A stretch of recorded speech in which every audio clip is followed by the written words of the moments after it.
Onward اگر آپ پڑھنا شروع کریں گے تو اللہ تبارک و تعالی نے علماء سو کی مثال جو ہے کتے کی سی دی ہے.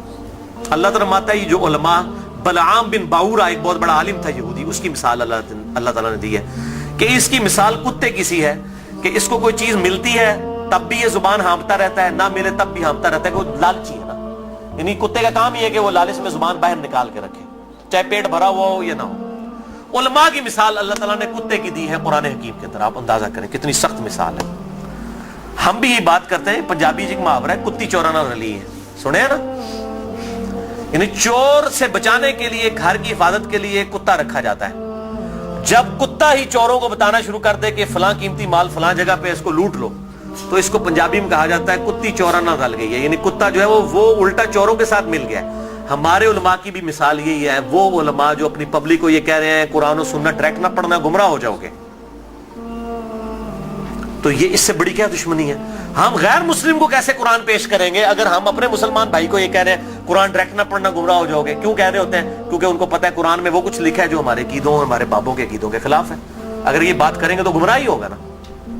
تو یہ جو پٹی پڑھا رہے ہیں، مجھے پتہ ہے اس سے بڑے اسلام کے دشمن کون ہیں. اب آپ ان کی پگڑیوں سے، داڑیوں سے، تسبیحوں سے، ان کی شکلوں سے دھوکہ نہ کھائیں. اسلام کے بہت بڑے دشمن ہیں یہ لوگ. اللہ تعالیٰ ان کے شر سے محفوظ فرمائے. تو بات کہاں سے کہاں نکل گئی. اللہ تعالیٰ فرماتا ہے ہم نے ماں باپ، ان کو ماں اور بیٹے دونوں کو جہان والوں کے لیے بہت بڑی نشانی بنایا تھا.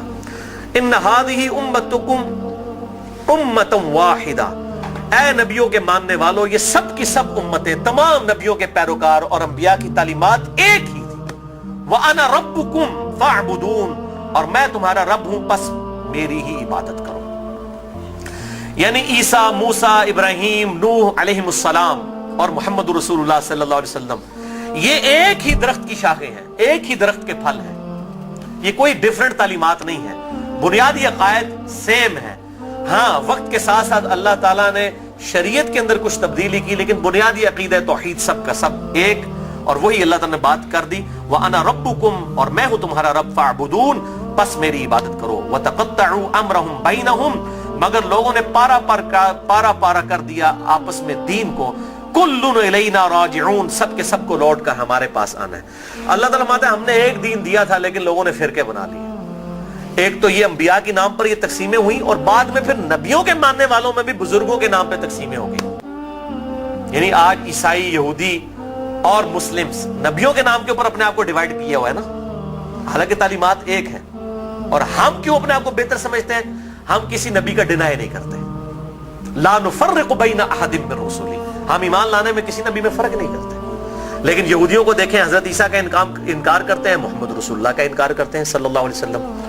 عیسائیوں کو دیکھیں، حضرت موسیٰ کو بھی مان رہے ہیں، حضرت عیسیٰ کو بھی مان رہے ہیں، ہمارے نبی کا انکار کر رہے ہیں. تو انہوں نے اپنی پگڈنڈی الگ کر لی ہے. اور ہمیں کیا تعلیم دی گئی کہ ہم عیسیٰ علیہ السلام کو بھی ویسا ہی پیغمبر مانتے ہیں جس طرح کہ اپنے محبوب صلی اللہ علیہ وسلم کو مانتے ہیں. ہمارے نزدیک نبی صلی اللہ علیہ وسلم کا انکار کرنے والا بھی ویسے ہی کافر ہے جس طرح کسی ایک پیغمبر کا انکار کرنے والا کافر ہے. سیم یہ اللہ تعالیٰ نے. لیکن پھر امت کے اندر کیا ہوا؟ نبی صلی اللہ علیہ وسلم تو چلے گئے، اور آپ صلی اللہ علیہ وسلم کے بعد وقت جب گزرتا گیا، لوگوں نے اپنے بزرگوں، بابوں کے نام کے اوپر فرقے کھڑے کرنا شروع کر دی. اس میں بزرگوں کا قصور نہیں تھا. یعنی امام حنیفہ، امام شافعی، امام احمد بن حنبل، امام مالک رحمہم اللہ اجمعین علیہم السلام رضی اللہ عنہم اجمعین، ان کا کوئی قصور نہیں ہے. انہوں نے کہیں نہیں کہا کہ ہمارے ناموں کے اوپر آپ فرقے بنائیں، اپنے ہمارے ناموں کے اوپر چیزوں کو ڈیوائیڈ کر دیں. ان کی کہیں یہ تعلیمات نہیں تھی. ان کی تعلیمات تو یہ تھی کہ اللہ اور اس کے محبوب صلی اللہ علیہ وسلم کو فالو کیا جائے، اللہ اور اس کے محبوب صلی اللہ علیہ وسلم کی تعلیمات کو لے کر چلا جائے. انہوں نے کہیں نہیں کہا کہ ہمارے ناموں کے اوپر آپ فرقے بنا لیں. تو میں ان کو کنڈیم نہیں کر رہا. آج جب ہم عیسائیوں کو کنڈیم کرتے ہیں، معاذ اللہ استغفر اللہ، ہمیں کبھی گمان بھی نہیں ہوتا کہ حضرت عیسیٰ علیہ السلام کی ہم توہین کر رہے ہیں. ہم تو کہہ رہے ہوتے ہیں کرسچینٹی غلط ہے، عیسیٰ علیہ السلام تو وجیہن فی الدنیا والآخرہ، ان کا کون انکار کر سکتا ہے؟ ان سے تو ہم محبت کرتے ہیں، ان کی محبت کو ہم اپنے ایمان کا حصہ سمجھتے ہیں. لیکن ان بزرگوں کے نام کے اوپر فرقے بننا شروع ہوئے. پھر آگے چلتا رہا کام یہاں تک پہنچا کہ اب آپ دیکھیں کہ اس حالت تک بگاڑ آ چکا ہے کہ انڈیا پاکستان کے اندر ایک امام حنیفہ رحمہ اللہ کے نام پہ فرقہ بنانے والے لوگوں کی اپنی حالت یہ ہوگی ہے، انہوں نے اپنے ادھر جو 14ویں صدی کے 2 بابے تھے ان کے نام کے اوپر فرقے بنا لیے، بریلوی اور دیوبندی.